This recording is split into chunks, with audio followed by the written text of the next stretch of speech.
आज का आपका टॉपिक है इंडियन कॉन्ट्रैक्ट एक्ट 1872 से रिलेटेड कुछ एमसीक्यूज़, जिसमें सबसे पहला क्वेश्चन आ रहा है इसमें contract is defined in section.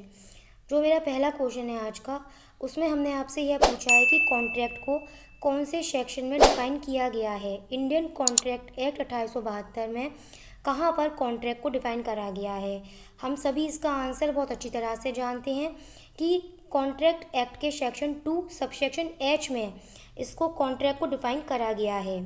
चलिए, यह तो क्वेश्चन की बात हो गई, लेकिन जो इसमें अदर ऑप्शन दे रखे हैं हमें उनके बारे में पता होना चाहिए कि इसका सेक्शन 2 सबसेक्शन ए जो है वो किसके बारे में बताता है, वो ऑफ़र के बारे में बताता है। वहीं पर सेक्शन 2 सबसेक्शन बी एक्सेप्टेंस के विषय में बताता है और सबसेक्शन डी कंसिडरेशन के बारे में बताता है। लेकिन हमारा जो क्वेश्चन था वो यह था कि कॉन्ट्रैक्ट को कौन से सेक्शन में डिफाइन करा गया है, तो उसका आंसर हमारे सामने होगा कि इसको सेक्शन 2 सबसेक्शन एच में डिफाइन करा गया है। अब इसके बाद का क्वेश्चन देखिए, जिसमें एक डेफिनेशन दे रखी गई है, when one person signifies to another his willingness to do or to abstain from doing anything with a view to obtaining the assent of that other person to such act or abstain, he is said to make a, बहुत simple है, he is said to make a proposal।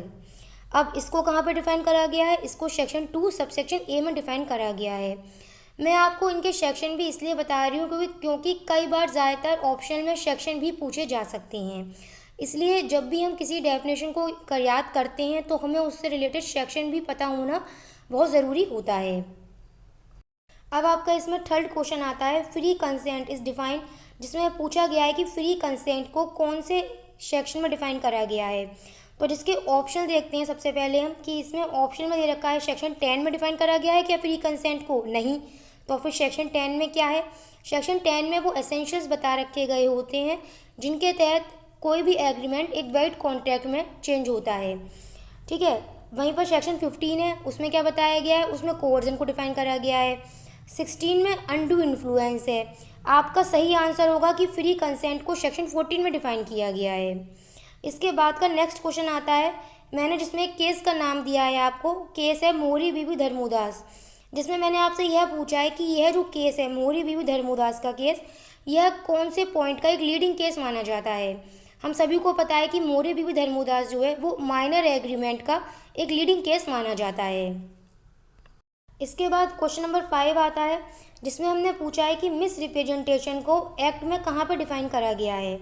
अगर मैं इसके optional देखूं तो जिसमें दे रखा है सबसे पहले सेक्शन 16, नहीं, क्योंकि सेक्शन 16 में तो अनड्यू इन्फ्लुएंस को डिफाइन करा गया है। तो क्या फिर 17 आएगा, नहीं, क्योंकि 17 में फ्रॉड को डिफाइन करा गया है।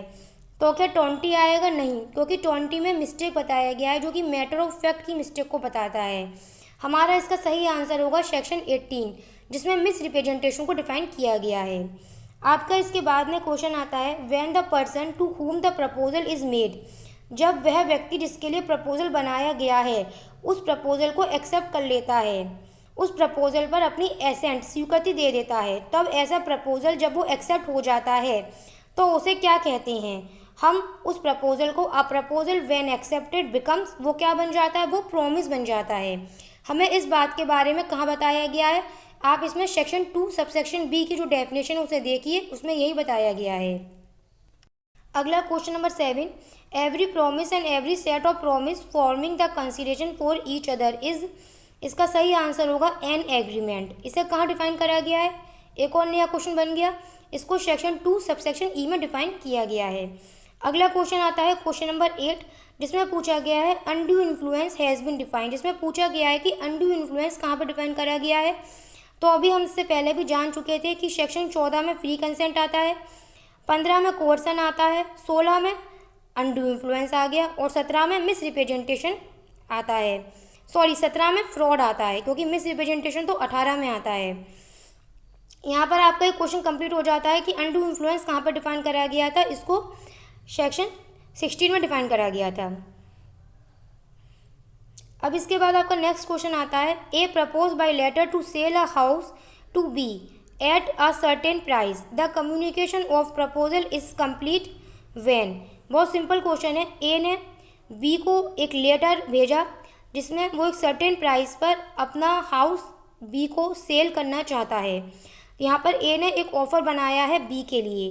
क्वेश्चन आपसे यह पूछा जा रहा है कम्युनिकेशन ऑफ प्रपोजल कब कंप्लीट होगा, जिसमें आपका आंसर होगा यह कम्युनिकेशन ऑफ प्रपोजल उस दिन कंप्लीट हो जाएगा जिस दिन बी इस लेटर को रिसीव कर लेता है। इसका थर्ड पॉइंट आएगा आंसर में, बी रिसीव द लेटर, उस दिन कम्युनिकेशन ऑफ प्रपोजल कंप्लीट हो जाएगा। आप ध्यान रखिएगा कम्युनिकेशन ऑफ प्रपोजल कंप्लीट होने के बारे में ही इस क्वेश्चन में पूछा जा रहा है। आपका लास्ट क्वेश्चन आता है क्वेश्चन नंबर 10, जो कि एक एग्जाम्पल पर बेस है।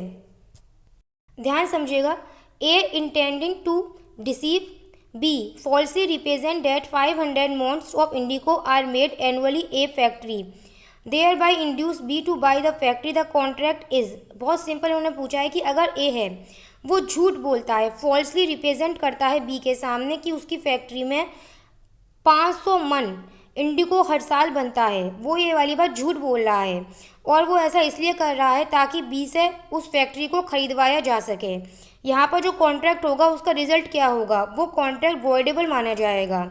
मैं इसमें एक बात आपको और बता दूं कि यहाँ पर जो ए का एक्ट है वो क्या माना जाएगा, वो फ्रॉड माना जाएगा और इसका सेक्शन 17 जो है इंडियन कॉन्ट्रैक्ट एक्ट 1872 का, उसका सेक्शन 17 ही इस फ्रॉड को डिफाइन करता है।